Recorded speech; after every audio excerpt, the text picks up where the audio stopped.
খোলা চুলের পরিণতি গল্পটা একটা ভাইয়া পাঠিয়েছে, আমি ওনার মতো বলার চেষ্টা করছি। আমার নাম নাসিমউদ্দিন। ঘটনাটি আমার মামাতো বোনের সাথেই ঘটে।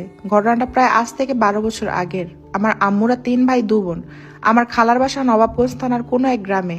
আমার খালার বাসার সামনে বিশাল এক স্কুলের মাঠ, তার পাশে একটা নদী, তার পাশে গ্রামে ঢোকার রাস্তা, তার পাশে দুটো বিশাল তাল গাছ।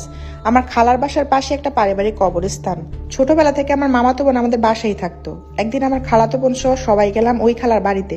দুদিন খালার বাড়িতে থাকার পর বাসায় ফিরে আসি। বাসায় ফিরে আসার পর থেকে আমার আপুর আচরণ কেমন যেন একটু অন্যরকম হয়ে যায়। বলে রাখা ভালো, আমি মিষ্টি খুব পছন্দ করি, তাই আমার বাসায় মিষ্টি সবসময় থাকে। আমি ফ্রিজ খুলে দেখি মিষ্টির বাক্স ফাঁকা। ছোট হওয়ার কারণে আমি কান্না শুরু করি। তখন আমার মামাতো বোন বলে, মিষ্টিই তো খেয়েছি, তোমাকে তো আর খেয়ে ফেলিনি। আমি অবাক হলাম, সে আমাকে তুমি করে বলছে।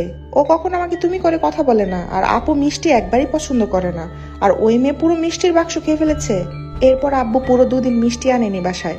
ঘটনার 2 দিন পর আম্মু লক্ষ্য করে আমার বোন রান্নাঘর থেকে একসাথে 1 কেজি চিনি খেয়ে ফেলেছে। আম্মু এটা দেখে ভয় পেয়ে যায়। আপু রাতে ঘুমানোর পর আমাদের এসব কিছু বলে। আমার মামাতো বোন এবং আমার বোন আলাদা রুমে থাকতো।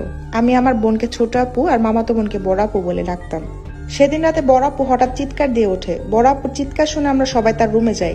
রুমে গিয়ে যা দেখি দিনের মতো অবাক হয়ে যায়। দেখি বড় আপু তার নিজের হাত কামড়ে রক্ত বের করে ফেলেছে, আর সেই রক্ত তিনি নিজেই খাচ্ছেন। এই ঘটনা দেখে আমার আব্বু তাকে আটকানোর চেষ্টা করে, কিন্তু অবাক করা বিষয়, আব্বু বড় আপুর বাম হাত থেকে মুখটা কিছুতেই সরাতে পারছিল না।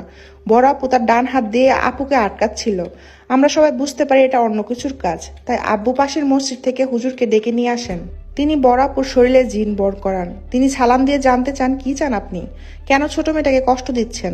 উত্তরে ভারী কণ্ঠে বড় আপু বলে, আমি মিষ্টি খাবো। হুজুর আবার জিজ্ঞেস করে, কেন ভর করেছেন, থাকেন কই আপনি।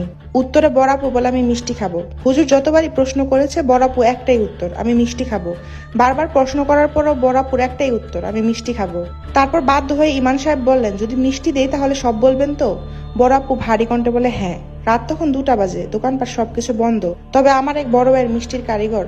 আব্বুকে তাকে কল দিয়ে বলে 2 কেজি মিষ্টি নিয়ে আসতে। কিছুক্ষণ পরে তিনি মিষ্টি নিয়ে আসেন। তারপর বড় আপুর সামনে মিষ্টি রাখা হয়।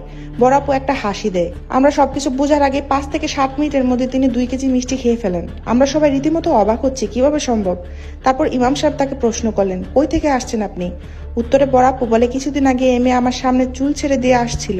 আমি রাস্তায় তাল গাছে থাকি। বুঝতে পারছেন কোন তাল গাছ? হ্যাঁ, ওইটা আমার খালার বাড়ির পাশের তাল গাছ। দ্বিতীয় প্রশ্ন, কেন আসছেন আপনি।